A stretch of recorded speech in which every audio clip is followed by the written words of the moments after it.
I'm an accountable person, all right? And sometimes what that means is that I will review a product and I will put my conclusions out there for everyone to see. That way it can help you make informed purchases, right? And every now and then I might review something, come to some conclusions, and after some time, those will change, right? And a really good example of that right now is this little guy right here. This is the Tonor TA20 microphone preamp. Tonor sent this to me for free to review, and I put the review out several weeks ago. And in that review, I stated that although this is half the cost and pretty much does a fairly good job, I was experiencing some really weird electrical sounds, electrical noise, white noise in my microphone's recording chain. When I responded to Tonor, I let them know that the review was up and that there was these issues I was experiencing. And they very quickly responded. They said, hey, thank you for letting us know. Can you please describe to us what your connection is set up like? What does it look like? And what software are you using?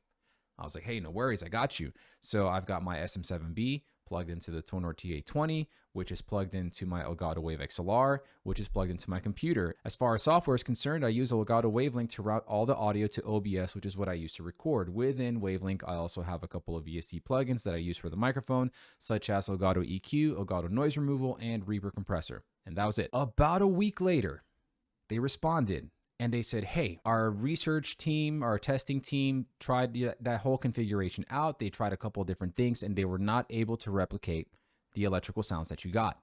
We've determined that the one we sent you must have been damaged in transit. So we're sending you another one right now. A few days later, I got the new one in, I plugged it all in, and this is what you're listening to. This is the SM7B running through one change, okay? The Focusrite 2i2 audio interface with the TA20 plugged in between the two lines, right between the microphone and the audio interface itself. The 2i2 is plugged into my computer, and everything else is still the same. Elgato Wavelink to route all the audio, the same 3 VST plugins and OBS to record my videos. And I have no electrical noise, no white noise, nothing whatsoever, with the gain on the 2i2 set to roughly, just a hair below 12 o'clock. And it sounds fantastic. It's done a fantastic job. It's half the cost. Okay, half the cost of a cloud lifter. Now the cloud lifter does add about 25 decibels of clean gain into the line or into the chain, whereas the TA20, as the name implies, adds 20 decibels of clean gain to your microphone's chain. For 75 bucks, now having gotten a non-damaged item, a non-damaged unit, which this is the original one I got, the one that's damaged, yeah, I would 1000% recommend this product because for 75 bucks, you get really good clean gain into your system, into your chain, and you're able to have and power a microphone that is gain hungry, such as the Shure SM7B or a bunch of other different dynamic microphones out there. But like I said in the original video, you don't have to have a microphone preamp to power and to run a microphone such as the SM7B. I could remove the TA20 from the chain and plug it in directly into my 2i2, and with the use of some VSTs, I'd be able to clean the sound up really, really nicely. But my guess is that you're probably gonna wanna hear that, so let me go ahead and reset this all up so I can show you. So I've gone ahead and disconnected the TA20 from my microphone's chain. What you're listening to right now is the SM7B plugged in directly into my Focusrite 2i2. I do have everything plugged into my computer, running through Elgato Wavelink. I've got Elgato Noise Removal, Elgato EQ, and Reaper Compressor all turned on and active right now. And typically, if I didn't have, at the very least, the noise removal on, you would probably hear a lot of my environmental noise and sounds, because having to crank up the gain on any interface, damn near all the way up to 100%, which right now we're roughly at about, I would probably say 4:30, right? 4 o'clock, 5 o'clock, somewhere in between.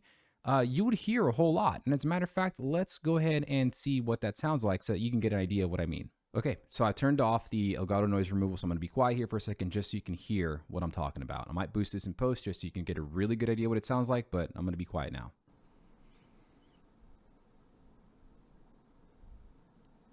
And now we're back with Elgato Noise Removal turned on. So that's the thing, all right?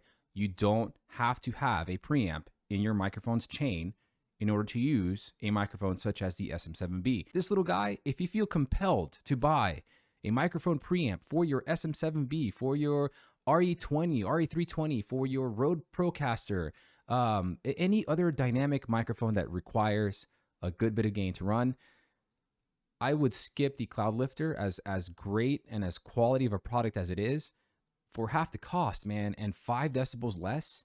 This is fantastic, y'all. I would definitely recommend this to anybody who's looking to buy themselves an inline microphone preamp at half the cost of some of the more better known competitors out there. So hope this update was helpful. Thank you for bearing with me. Until next time, be good to yourselves, be good to one another. Peace out.